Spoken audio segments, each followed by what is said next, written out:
హైదరాబాద్లో ఇటువంటి ఏ మహానగరాల్లో చూసినా కూడా 5 స్టార్ సదుపాయాలతో కట్టిన చోట రెసిడెన్షియల్ ఫ్లాట్స్, 5 స్టార్ లాబీసు, 5 స్టార్ సదుపాయాలతో కట్టిన చోట కూడా కాస్ట్ పర్ ఎస్ఎఫ్టీ అయ్యే ఖర్చు కట్టడానికి 4,500 రూపాయలు మించదు.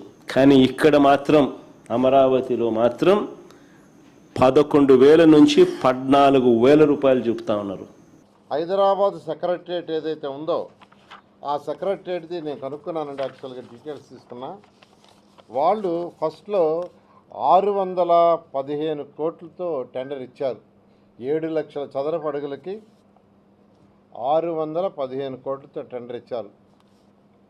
తర్వాత 10,34,000 చదరపు అడుగులు కట్టారు.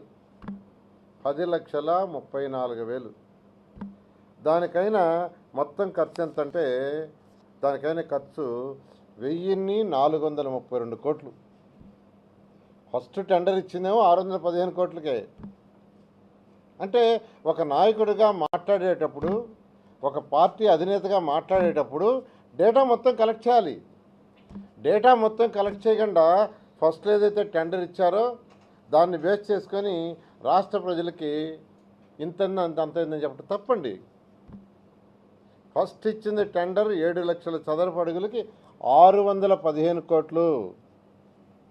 ఆ తర్వాత దాన్ని 10,34,000కి ఎక్స్టెండ్ చేశారు బిల్డింగ్ని. దానికైన ఖర్చు మొత్తం 1,423 కోట్లు. They paid డీవియేషన్స్తో. యావరేజ్ ఎంత పడింది వాళ్ళకి? 13,763 రూపాయలు పడింది.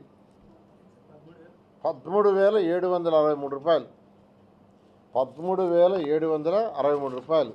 వాళ్ళు మొత్తం పే చేసింది ఎంతంటే పే చేసింది 1,423 కోట్లు.